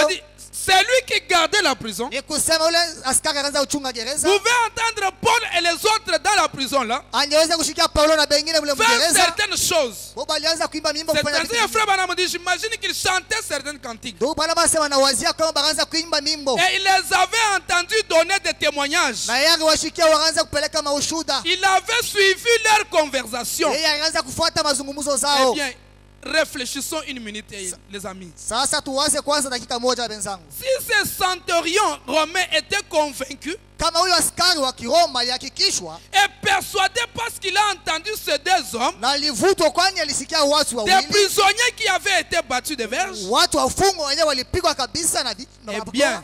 mzuri. nous sommes toujours libres. Tuko paka huru. Nous ne sommes ni battus, ni des prisonniers. Hatuna wala watu wenye kupigwa wala wafungwa. Mais Walakini le fait d'entendre leur témoignage namna tu yeye kushikia tu ile ushuhuda avait yao une telle influence ilikuwa na uvuto que fulani cela l'a amené à demander. ya kwamba yeye kumfikisha hata mkuuliza. Ici, frère Branham dit, les deux, Paul et son ami, ils étaient dans la prison. Ndugu Balama anasema wawili Paulo na Et mwenzake le walikuwa gardien gereza. a écouté ce qu'il faisait. Na ule mlinzi wa gereza alisikia Eh, wenyewe frère anaanza Branham dit kufanya. ici, Ndugu Balama anasema hapa Nous ici, nous sommes libres. shie hapa tuko huru. Nous ne sommes pas battus. Hatuna benye Nous ne kupigwa. sommes pas des prisonniers. Hatuna mafungwa. Qu'est-ce que nous devons faire? Sasa tunaweza kufanya nini? Frère Branham dit, Ndugu Balama anasema alors il a demandé, hapo sasa akauliza. que faut-il que je fasse pour être sauvé? Sasa inabidi nifanye nini hivi nipate Que kuokolewa? devrions-nous faire donc produire? Sasa tunaweza kutenda nini? Nous, avec notre influence, Shie pamoja na uvuto wetu mnaona? nous devrions témoigner. Tunapashwa kushuhudia. Frère Branham dit, jeunes gens, Ndugu Balama anasema vijana, qui que ce soit, mtu yoyote ukuwe. il se peut que vous ne prêchiez pas. Inaweza kufanyika kwamba ubiri yake. Il se peut que Dieu ne vous ait pas appelé à prêcher. Inaweza kufanyika kwamba Mungu asikuite mkuhubiri. Mais vous, Voilà que vous soyez une ménagère ou quoi d'autre, uwe mwanamke mkweli wala mtu wa kazi ya kunyumba wala un mtu mwingine adolescent, wala uwe mtoto kidogo, faisons quelque chose. tufanye kitu moja. Amen. Amina. Faisons quelque chose. Tufanye kitu moja. Voyez-vous, Unaona? et mener une vie na muishi maisha qui fera que les gens disent, ili atafanya bantu wapate eh kusema bien, c'est un chrétien qui passe là. hapana, huyo anapita hapa ni Mkristo. Et c'est un chrétien. Huyo anapita hapa ni Et Mkristo. nous voyons donc que cet homme a été impressionné d'une façon ou d'une autre Na tunaona kwamba huyu mtu alishangaisha tu namna ya kuachana par leur cantique kupitia mimbo zao, ou quoi que ce soit qu'il faisait à l'intérieur, wala kitu kyote kile bakaanza kufanya mule ndani kikaanza kumshangaisha au point qu'il a compris que c'était des chrétiens. watu wa ile alielewa hata kuelewa kwamba hao bantu ni Il a Bakristo. donc pris une lampe. Yalichukua Et sata quand il est entré, na wakati aliingia il a vu que Paul se tenait là et même les prisonniers. aliona Là au fond. kwamba Paulo alikuwa pale, hata wafungwa kule kumwisho. Aucun d'eux ne cherchait à s'évader. Hakuna mtu hata mmoja mwenye utafuta ukimbia. Tout le monde était là. Wote walikuwa pale. Il a remis son épée Anarudisha mpanga dans le yake fourreau et il est tombé au pied de Paul et Silas. na akaanguka kwa miguu ya Paulo na Silas. Et il a dit, Seigneur, Na akasema, Bwana, que faut-il que je fasse pour être sauvé? sasa inanibidi nifanye nini hivi nipate Eh bien, kuokolewa? avez-vous remarqué qu'aujourd'hui, Eti mkitazama leo vous et moi, wewe na mimi ainsi que la plupart des ministres na et tous les umoja restes, na bamingi katikati ya waduma na nous bengine cherchons toujours à dire à la personne ce qu'il ne doit pas faire. tunatafuta kuonesha mtu mpaka kila shezi kufanya. Nous disons donc, Tuko nasema sasa, cessez de fumer, mwache kufuta, cessez de mentir, mwache kudanganya, kulana, cessez de voler, mwache kuiba, cessez de faire ceci et cela. mwache kufanya bifulani na Oh, bifulani. ce n'est pas ce que cet homme a demandé. Hapo sasa haina kile ule Il mtu n'a pas alomba. dit ce que dois-je cesser de faire pour être sauvé. Asikusema mimi naweza kuacha nini hivi nipate kuokolewa. Il a dit, Alisema que faut-il que je fasse pour être sauvé? nini ile mimi naweza kufanya hivi nipate kuokolewa. C'est-à-dire, on doit avoir toujours quelque chose qu'on doit faire. Ni kusema tunapaswa kuwa na kitu kimoja cha kufanya. Frère Branham dit, Ndio Bwana anasema. mais faites simplement ce que vous êtes censé faire. Asa wewe fanya tu kenye unaweza kufanya. Et tout le reste ira de soi. Na mabaki yote itaendeka tu mzuri kwa wewe peke. Le fait que vous mentez et volez, Ile wakati tu kuna landa na et kuiba que vous buvez, jouez à l'argent et faites de mauvaises choses, na unakula pombe na kucheza mchezo ya fedha cela fanya vibaya, prendra fin ile itabaka mwisho quand vous aurez fait ce que Paul a dit en réponse à sa question. wakati utafanyaka kenye Paulo alisema kama jibu kuswali ya Que yule Pascal. faut-il que je fasse pour être sauvé? Mimi naweza kufanya nini hivi nipate Paul kuokolewa? a dit, Paulo anasema crois au Seigneur Jésus-Christ, amini ndani ya Bwana Yesu tu Kristo, seras sauvé, toi et ta famille. utaokolewa wewe na jamaa yako. C'est la chose que nous devons faire. Ndio kitu kenye tunaweza Si kufanya. nous croyons au Seigneur Kama Jésus-Christ, tunaamini kwa Bwana Yesu Kristo, pas faire semblant de croire, hapana kusula sasa tunaamini. pas venir à l'église parce que tel est venu, Hapana kwa kanisa kwa maana pas fulani faire alikuja. quelque chose parce que quelqu'un le fait, Hapana kufanya kitu fulani kwa nini fulani mais tu akitenda. le fais parce que tu aimes Dieu Kwa lakini unayatenda kwa wewe et tu unampenda crois Mungu en lui. na unaamini ndani Comme yake. Paul dit, Paulo anasema tu seras sauvé, toi et ta famille. utaokolewa wewe na jamaa yako. Amen. Amen. L'influence de notre 13 Mvuto ya octobre mwingine. 1962. Mutare banaleta Frère Branham dit 37, 38, 39. ndio Bwana anasema 37 Savez-vous à quoi je pense? 39. Unawazia mimi nawaza kunini? Chacun a sa propre opinion. Kila mtu yuko na msemo Mais yake. à mon avis, Kwa lakini mkona kwangu kwa l'un mambo des plus grands, moja tu wakubwa kabisa. voire le plus grand président Kona tu mkubwa, rais mkubwa kabisa. que nous ayons jamais eu dans ce pays Mwenye tu yapataka kabisa mwingi. fut Abraham Lincoln. Yeye alikuyaka tu ni Ibrahim Lincoln. Non parce qu'il était républicain, Hapana kwani yeye alikuwa tu mtu mais wa parce qu'il était ce qu'il était. kwa lakini kwa maana alikuyaka Kenya alikuwaka. Un homme pieux. Mtu mnyofu. Et il fut élevé pour servir Dieu. Na yeye alikomeshwa hivi apate kumtumikia Mungu. Lui, il fut élevé pour servir Dieu. Yeye Il dit, alikomeshwa hivi apate kumtumikia Mungu. et lui, Abraham dit, Na Abraham anasema s'il y a quelque chose que je peux louer pour avoir influencé ma vie, kama kwa kitu kile ninaweza kusifu Kenya kilivuta maisha c'était yangu bien une mère pieuse. Yo ilikuwa tu ni mzuri, mama mwema Il mnyofu. m'a enseigné à prier Akaanza kunifundisha et na à makomba. connaître Jésus comme mon sauveur. Na alinifundisha nipate kujua Yesu sawa C'est ça mwokozi le wangu. travail que les chères mamans vous avez. Jo kazi yenye ba mama mema mwenye munayo. Les enfants que nous avons à la maison Batoto benye tuko nabo ont kunyumba. besoin de l'influence de la parole de Dieu. Wao wanapenda kuvutwa na neno la Mungu. Parce que quand ils vont grandir, Kwa maana wakati ils watakomala vont appliquer ce que les mamans disent toujours. batatumikisha benye ba mama banikalaka bambia. S'il y a des mauvaises mamans, Kama kuko ba mama babaya, elles ont induit leurs enfants en erreur. ni kusema barongoza watoto yabo Parce munkosa. que les papas tels qu'ils sont, Kwani bababa sawa hivi beko hapa? occupés par le travail, Beko na mambo mingi sana mukichwa kaji. ils sortent comme une balle, Beko natoka tu sawa vile lisasi. ils entrent comme chargeurs de balles. Eko na ingia sana eko na tia tu lisasi il msarger yake. Mais tout le temps, Kwa lakini mawakati c'est yote. une maman pieuse Yeye ni mama tu mnyofu. qui peut prendre un jeune homme, Abraham Lincoln actuel, Mwenye anaweza kuchukua tu kijana moja Abraham commence Lincoln à wa lui leo. montrer la crainte de Dieu. Anaanza kumuonesha woga wa Mungu. Comment croire en Christ. Namna gani kuamini ndani ya Mais Kristo. au lieu de cela, Kwa lakini pahali pa hilo, c'est parfois quelques mères pleines d'injures. yo inakuwa ni mama bengine tunaanza kujazwa tu na bania. Frère Branham dit, oh, Ndio bwana mase oh, votre famille jamaa yako est ce que vous êtes. iko kile wiko. Chacun de nous ce soir, Umoja wetu nous magharibi sommes ce que c'est nos familles. tuko kenye majamaa yetu iko. Vous élevez votre enfant au milieu d'un certain entourage. Woko nakomesha mtoto yako tu mazingira fulani. Il a 98% de chances en plus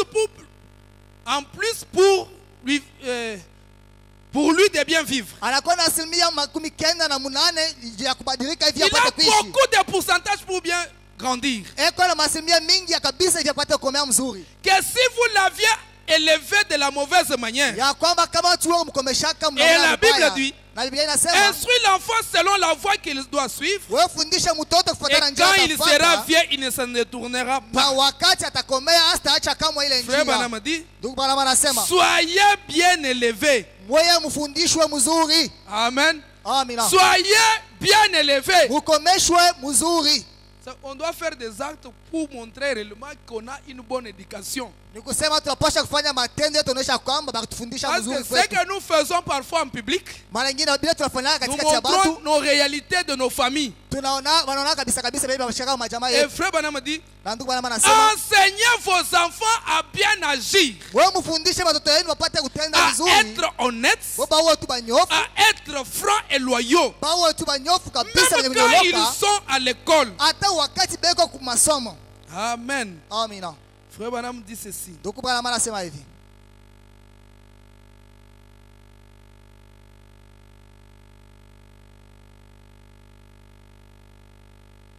Influence du 14 novembre 1963, Mvuto ya tarehe yenyewe wanatokea mkuleta 17 et 18. 17 na Et nous, 18. Na sisi en tant que chrétiens, sawa wa Kristo nous devons toujours veiller tunapaswa paka à kukesha ce que nous faisons kwa vyote tuko et nafanya à ce que nous disons, na kwa vyote tuko nasema, de telle manière que mnamna ya kusema nous soyons parfaitement honnêtes aux yeux de tous. tuwe kabisa kabisa banyofu benye kunyoloka kwa macho ya bote. Et vous, Na wewe si vous ne pouvez pas être honnête envers votre prochain, kama uwezi kuwa mnyofu mbele ya jirani wako, certainement que vous ne serez pas honnête envers Dieu. hakika uwezi kuwa mnyofu mbele ya Mungu. Ainsi, Na hivi servons Dieu tel que nous servons les uns les autres. tumutumikie Mungu paka vyote tunatumikianaka wamoja na Autant que je wengine. serai honnête envers vous, Wakati mtakuwa mnyofu kwako, autant que je le serai vis-à-vis de Dieu. vile vile mtakuwa tena Et mnyofu mbele ya c'est pareil Mungu. pour vous à mon égard. Na iko vile vile juu yenu kwangu Nous mie. devons être honnêtes les uns envers les autres Tuna- dans toutes nos relations. Tunapasha kuwa wanyofu wamoja na wengine mapatano yetu Et yote. quelqu'un nous observe. Na kuko mtu mwenye kwa natutazama. Vous pouvez ne pas y penser, Wewe unaweza kuwazia pa wala huwezi mais kuwazia il y hapo. a des yeux qui vous observent. Walakini kwa watu wenye kwa nakutazama. Et votre vie Na maisha yako influence quelqu'un d'autre. iko na shawisha mtu mwingine.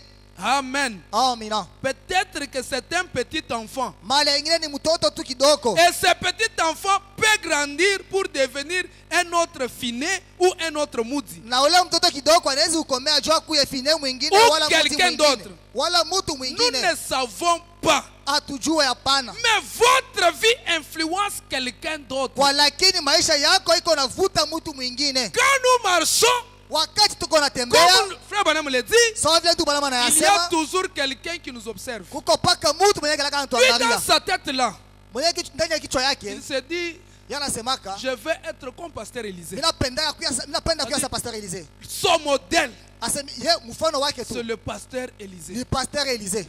Il est en train de le surveiller Eko anaenda na kumwangalia dans tout kumchunguza son mouvement, matendo yake dans yote, tout ce qu'il fait. yote ile kona Lui, il tenda est en train anafanya. de l'observer. Yeko anaenda na Mais kumwangalia. le problème, c'est quoi? Asa mambo ni nini? C'est lui dont on observe. Ule mtu mwenye tuko Il natazama, ne connaît pas. yeye ashijua sasa leo namtazama. Il ne connaît pas personne qui le surveille, Ashijua nani mwenye ako Qui anamchunguza na l'observe? mtazama. Nani ako qui anamtazama? veut l'imiter. Nani anapenda kumuiga Mais il y kumfuatilia? a des scandales. Asa kuko bikwazo. La personne que vous comptez, vous observez pas à pas. Ule mtu mwenye unafuataka tu hatua kisha hatua ingine. Il pourra faire quelque chose Anaweza kufanya kitu moja qui vous amènera aussi dans l'erreur. kenye kinaweza kupeleka wewe pia tena C'est pourquoi mumkosa. frère Branham nous dit, Joka wana ndugu nous kama anatuambia, devons penser toujours tunaupashwa kuwaza il y a quelqu'un qui nous observe. ya kwamba uko mtu mwenye Quand anatutazama. nous manquons le respect à quelqu'un là, Wakati tunakosea mtu fulani il heshima, y a quelqu'un d'autre qui regarde. kuko mtu mwingine ko naangalia. Il dit, ah, c'est comme c'est cette manière qu'on répond. Asa njoo namna hiyo banajibwaka. C'est de cette manière qu'on agit. Njoo mimi naona hivi Alors banatendaka. il pourra aussi faire cela. Sasa anaweza kufanya na yeye vile. Maintenant le problème, la difficulté que nous aurons, c'est quoi? Asa magumu yetu tutakuwa nayo ni nini? On l'a déjà fait. Basha kuitenda. Maintenant quelqu'un vient vous imiter. Asa mtu anakuja kuifuatilisha. Comment maintenant le ramener? Asa namna gani kumrudisha ule Mais mtu s'il est mzuri? non honnête, il peut te dire, Kama yuko mnyofu anaweza kukwambia ça provient de vous. hii mambo yanatokea kwako. L'influence du 15 février 1964. Mvuto ya tarehe wanaleta 26.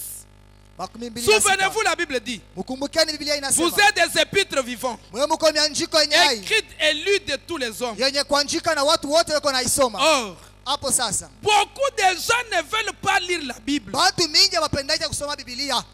Mais Dieu a fait de vous un représentant vivant. Kwa lakini Mungu anakufanya wewe mtambulishi mwenye hai. Que les représentants applaudissent le Seigneur. Tambulisho wapata mshangilia kwanza Bwana. Dieu a fait des représentants vivants. Mungu alifanya watambulisho wenye hai. Vous êtes une épître qui marche. Wewe uko andiko yenye iko Vous natembea. devriez être une Bible qui marche. Wewe unapaswa kuya Biblia yenye iko natembea. Avec Christ en vous. Pamoja na Kristo ndani Vous yako. devriez être la parole de Dieu qui marche. Wewe unapaswa kuya neno ya Mungu iko Et natembea. si vous professez à être un chrétien Na kama unakiriaka kwamba uko Mkristo et que ce n'est pas le cas, na kama wewe hauna Mkristo, votre influence uvuto wako que vous exercez yenye uko natumikisha vous obligera de répondre au jour du jugement itakufikisha upate kujibu siku ya hukumu pour les nombreuses âmes que vous aurez détournées, éloignées de Christ. kwa ajili ya manafsi mingi yenye ripotesha na kwenda mbali na Kristo. Nous avons des responsabilités ce soir. Ni kusema tuko na mauzito hii Pour magharibi notre vie à chacun de nous yenye ile maisha ya kila mmoja wetu hapa qui a toujours observé, yo ile kalaka peka bako pana si itazama nous agissons mal, kama tunatenda il y mubaya a des âmes que nous allons détourner de Christ. kuko manafsi yenye tutapotesha na Et que kupeleka mbali na chacun Kristo. de nous ressente cette Na responsabilité-là. umoja wetu upate kushikia ile uzito ndani Le yake. bonhomme dit, je pense Ndio Bwana anasema mimi na wazi qu'il nous incombe ce soir d'y penser. ya kwamba tupewe magharibi sana ya kuwazia hapo. Car chaque homme, Ya kwamba kila mume, chaque ya femme, kwamba mke wote, chaque garçon, ya kwamba kijana wote, chaque fille, binti wote, c'est qu'il viendra un jugement. ajua kwamba kutakuwaka hukumu C'est fulani, qu'il viendra en jugement. ajua kwamba atafikiaka mhukumu. Vous pourriez échapper à ceci ou à cela. Wewe unaweza kuepuka kuiki wala Vous kukile. pourriez échapper à l'impôt sur les revenus. Wewe unaweza kuepuka tu ile mpopa mambo ya kulipa Et kubadilika. vous pourriez échapper au fisc. Wewe unaweza kuepuka tu ile mafi. Vous pourriez faire une chose ou l'autre. Wewe unaweza kufanya kitu kimoja wala Vous kingine. pourriez dépasser la vitesse maximale Wewe unaweza kupitisha tu mbio zaidi ya et gari ne point vous faire attraper par la police. na hivi la polisi ashikubambe. Mais un jour, Walakini siku moja le jugement vous rattrapera. hukumu itakubambaka. C'est certain. Ni hakika. Et nous savons que l'homme doit mourir. Na tunajua kama mtu Et anapaswa kufa. après quoi vient le jugement? Na kisha kifo kuna kuya La hukumu. mort n'est pas une chose difficile. Kifo kila kitu kia C'est nguvu. le jugement après la mort qui est difficile. Ni hukumu kisha kifo Et ndio là, kia nguvu. Na Ce pale que vous avez fait dans la vie, kile kenyo ulifanya maisha comment vous avez influencé les autres, namna kani wewe ushawisha ka bengine. ces jours-là, Ile siku vous aurez à répondre pour cela. wewe utasamba kwa ajili ya ile. C'est pourquoi que le nom de l'Éternel soit béni. Toka maana jina la milele ibarikiwe. Paul dit Paulo anasema que le jugement commence dans la maison de ya l'Éternel. kwamba hukumu ianze munyumba ya milele. Tel que nous sommes venus, Sawa tulikuya hapa hivi. c'est déjà dans le jugement. Ndio mara moja tuko ndani ya hukumu. N'attendez pas après la mort Wewe usichunge kisha kifo. pour vous juger. Hivi wapate kuhukumu. Jugez-vous vous-même Wewe maintenant. ujue hukumu wewe peke yako sasa. L'influence que nous avons par rapport aux autres là. Uvuto yenyewe tuko nayo kwa ajili ya wengine bale. Frère Branham dit, à combien plus forte raison devrions-nous rejeter tout fardeau Ndugu bana wasema mara ngapi tulipasha kutupa miziko et yote. les péchés qui nous enveloppent si facilement, Na dhambi yenyewe inakuwa tutufinika kwa wepesi. afin que nous puissions courir avec persévérance Wakati tupate kosa tu na kuendelea dans kufaulu. cette carrière qui nous est ouverte, Na hii kazi yenyewe sha kutufinikwa. ayant le regard Mkuu tunaangalisho yetu. non pas sur les credos, Hapana pa ni madhehebu. sur les dénominations, Hapo wala pale pa ni sur madhehebu. une autre personne, Wala juu ya mtu mwingine. mais sur Jésus-Christ, Walakini onyo yetu juu ya qui Yesu est le Kristo. chef et le commencement de notre foi. Mwenye kuwa mwongozi na mwanzishi wa imani yetu. Quand nous venons à l'église, Wakati tunakia nos ukanisa. regards se tournent vers Christ. Macho yetu tunapasha kwa mbele ya Et Kristo. quand Christ nous influence Na wakati Kristo anatuvuta par la parole de Dieu, kupitia neno la Mungu, par son esprit, kupitia roho yake, nous devenons cette parole tunakuya ile neno et l'influence que nous aurons à apporter chez les autres kumvuto yenyewe tutapeleka kwa wengine. sera l'influence de la parole de Yeye Dieu. itakiwa tumvuto ya neno la Mungu. Amen. Amina. Pour citer, Juu ya kumaliza, Frère Branham dit ceci. ndugu bwana anasema hivi.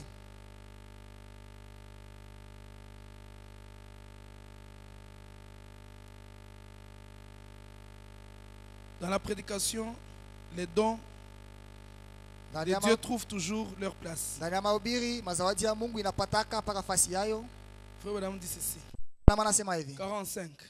40 na Maintenant et bien de fois, Sasa mara mingi les noms dans la Bible, manjina ndani ya Biblia on ne voit plus cela aujourd'hui. hatonake yote na Vous leo. m'avez souvent entendu désapprouver ce nom qu'on donne aux enfants. Mlipendaka mlisikiaka mimi nasema tushaanza kupatia watoto manjina Ou plutôt tunawapatia. les gens qui donnent à leurs enfants les noms de Ricky. Wala wale watu wanapatia watoto manjina ya Eh Riki. bien, Ricky, c'est un nom horrible, voyez. Riki ni jina mbaya mubaya Vous mnaona. ne devez pas leur donner un tel nom. Hawezi kupatia kama mtoto jina ya hivi. Si vous avez un enfant qui s'appelle Ricky, Kama uko na mtoto mwenye jina yake ni Riki, Frère Branham vous supplie, ndugu bwana maana kuonesha na pour l'amour de Dieu, juu ya mapendo ya Mungu, changez cela wewe badilisha ile à jina une autre chose. mukitu kingine, Ricky ou Ricky, Elvis wala Elvis, ou des noms de ce genre. wala manjina wale bantu. Ricky signifie un rat. Riki inamaanisha mpanya wa pori. Voyez-vous? Unaona? Ainsi, vous allez, les noms que vous donnez à une personne Jina yenyewe mnapatia mtu exercent une influence sur lui. iko natumikisha mvuto fulani juu yake. C'est-à-dire, il y a de certaines influences Ni kusema kama mivuto ingine qu'on a à partir des noms. yenyewe qu'on porte. tuko nayo kupitia tu manjina. Je vois des gens qui sont assis juste ici en ce moment, Mimi naona batu basha tukuketi hapa qui mwiyo ont kati. chacun des petits-enfants. Kila mmoja wake kwa na mtoto Le petit mchangwa enfant est plus doux et aimable, na ule mtoto mrembo mwenye mais qui anapenda s'appelle kabisa. Ricky. Kwa lakini jina yake ni C'est ce qu'il Riki. est. Jo kile eko. Observez-le tout simplement. Wewe anze kumtazama tu. Sa nature est tout simplement ainsi. Hali yake iko tu paka vile vile. 47. 47. S'il n'y a pas de signification derrière un nom, Kama kuna maana fulani nyuma ya jina fulani, alors Sasa hapo Pourquoi est-ce que Jacob, en tant que s'appelait Jacob, asa John ni Yakobo wakati aliitwa mjina ya qui Yakobo signifiait splendour, yenyewe inamaanisha kwamba un mwizi trompeur, ule mdanganifu restait ce qu'il était. kubakia Kenya Mais alikuwaka lorsqu'il a lutté avec le Seigneur toute la nuit, kwa wakati et alikombana na le wamilele Seigneur a wote changé son nom. wamilele badilisha jina yake Lorsque Jacob était environ 60 ans, wakati Yakobo alionyesha Dieu a miaka changé son nom en Mungu badilisha Israël. jina Le yake kwa prince devant Israeli Dieu. Malkia mbele ya Mungu Et Abraham et les autres na Ibrahimu na bengine ont changé de nom, bali badilisha manjina Sarah et les autres. Sara na bengine Et vous verrez aujourd'hui, na mtaona leo nous commençons à nous donner des noms par nous-mêmes. tunaanza kujipatia manjina she benyewe. C'est-à-dire, on se réveille un matin, Nikisema tualamuka asubuhi il n'y a absolument rien. hakuna kintu, Je deviens char d'Israël. kuanzia leo mnapasha kwanza niita char d'Israël. Char d'Israël, Kichakala cha Israeli c'est après quoi? yo ni nini kufuatana na nini unajipanga ile njini? Non, je deviens John Charit. Oh hapana, kuanzia leo mimi nakuwa John Charit. Et pourtant tu es Daniel. Hapo wewe jina yako ni Daniel. Tu deviens John Charit. Wewe unakuwa John Charit. Maintenant regarde un nom qui s'allonge. Asangana jina yenyewe najilefusha, inakuwa bule fuka. Daniel John Charit, chariot d'Israël. Daniel John Charit kichakala cha Là, Israeli. ça devient un désordre. Pale inakuwa tu mizozo mvuruko. On ne comprend pas pourquoi Frère Branham a dit les noms ont de l'influence. Nikusema atuelewe jua nini Bwana anasema njia iko Souvent, ce n'est mvuto. pas les noms que nous nous donnons nous-mêmes. Mara nyingine ikalaki manjia tujipatia she Les benyewe. noms que nous portons déjà là qu'on nous a donnés. Walakini manjia yetu kono yenyewe Ces kutupatia ngana noms-là kwetu. ont des influences déjà. Ni ile manjina jua iko na mshawisho Alors, fulani. Dieu lui-même Asa hapo Mungu peke doit yake descendre pour changer ton nom là. anapaswa kushuka jua kubadilisha ile njina yako. Amen. Amina. Il y a des gens ici qui ont des témoignages comme ça. Kuko batu wamewa na Dieu maushuhuda. est venu à changer son nom. Mungu anakuja na badilisha Maintenant, jina là, tu ne yake. dois pas être telle chose là. Anasema kuanzia leo Tu basi dois kuita ile être njina yako. Jean-Pierre. Leo wataanza kuita Jean Ça Pierre. répété plusieurs fois. Wewe ifanshika mara mingi. Non.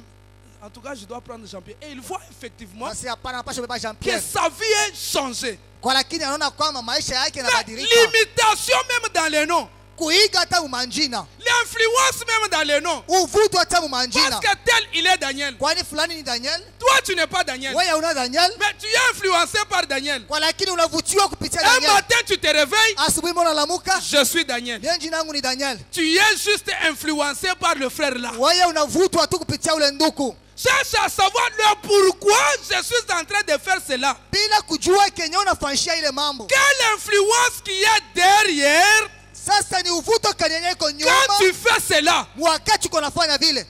Tout doit être sur base de la révélation. Yote napasha kutia misingi yake pa C'est ufunuo. pourquoi la Bible tout entière Jo kwa maana Biblia yote et mzima l'église entière na kanisa mzima est basée sur la révélation. yo inatiliwa kabisa pa Tout ufunuo. doit être sur base de révélation. Yote napasha kutia misingi yake pa Et on ufunuo. marchera correctement devant le Seigneur. Na tutatembea sawasawa mbele ya Bwana. Quand on est influencé comme cela, Wakati tunavutiwa c'est vile. pourquoi nous avons dit on devient un peu orgueilleux. Jo pale tulisema tunaanza kuyako tunaka kiburi. Et quand l'orgueil vous saisit, Na wakati kiburi on ne kinakushika peut pas vous reprocher. pala bezi kukemea tena. Quand on vous reproche, Wakati wanakukemea tout de suite vous montrez les griffes. mara moja pale unatosha mankucha. Comme Osias. Sawa Ozias. Vous montrez les griffes. Wewe unatosha tu Vous mankucha vous yako. fâchez même dans l'église. Wewe unashirika hata mkanisa. C'est parce que vous avez subi d'abord une mauvaise influence. Kwani wewe ulipata kwanza uvuto mbaya? Cette mauvaise influence vous a donné l'orgueil. Ile uvuto mbaya inakupatia kiburi. Et sachez que l'orgueil précède la chute. Najua ya kwamba kiburi kinatangulia kushindwa. C'est de cette façon-là Jo mile namuna que vous vous retrouverez à l'écart. utajikutaka shiku kumpembeni. Pour ce soir, que Dieu vous bénisse. Ijai magharibi Mungu amibariki. Veuillez vous lever.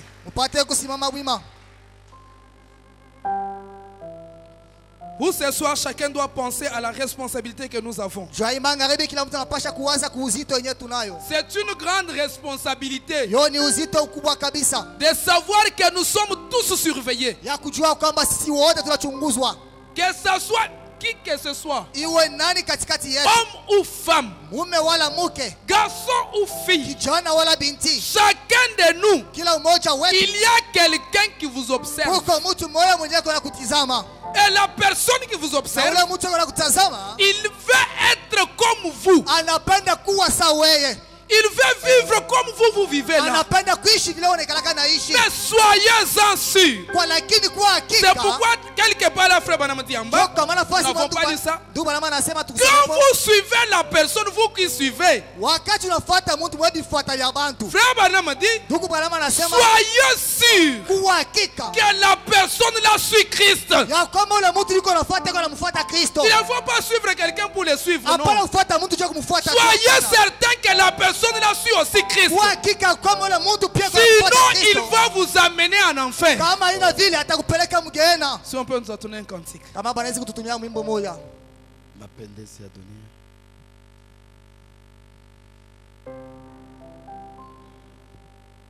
(69) troisième partie.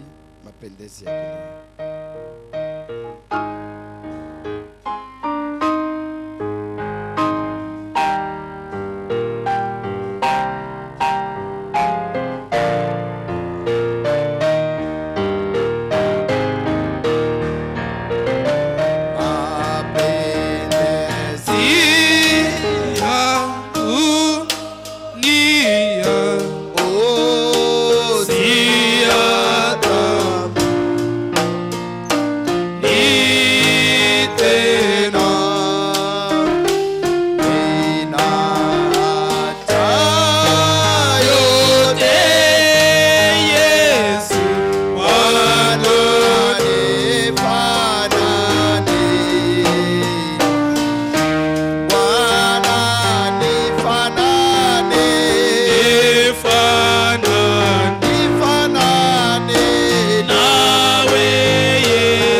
Disons merci Père, toi qui as voulu nous apporter cette portion de ta parole ce soir Seigneur.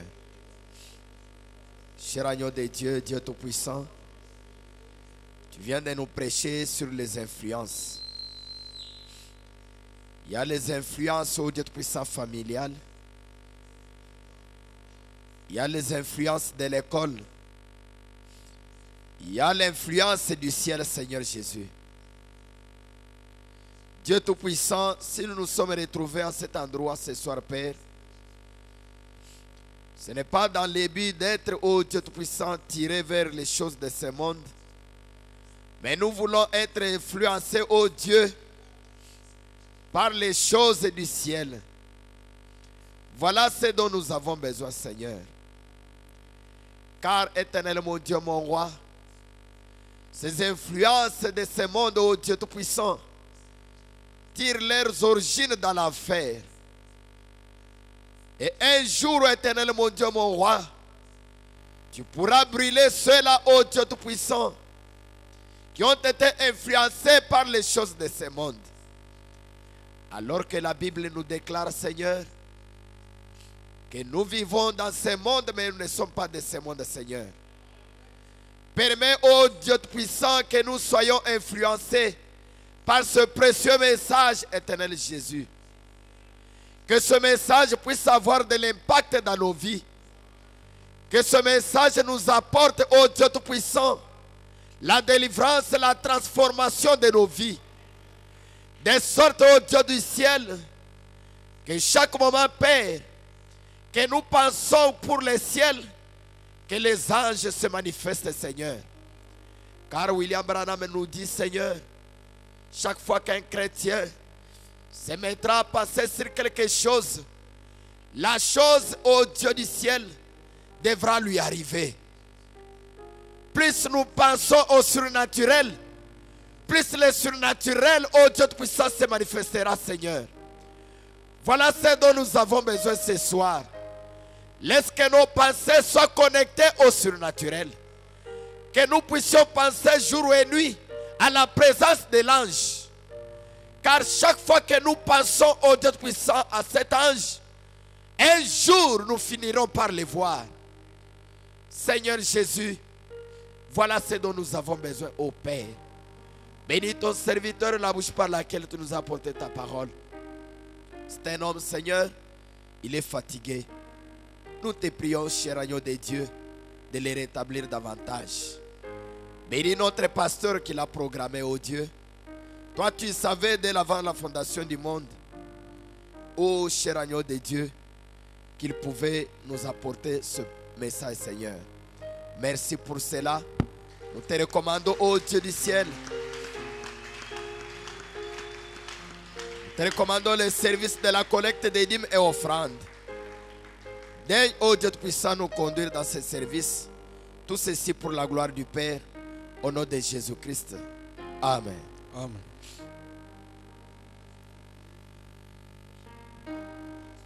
Oui, oui.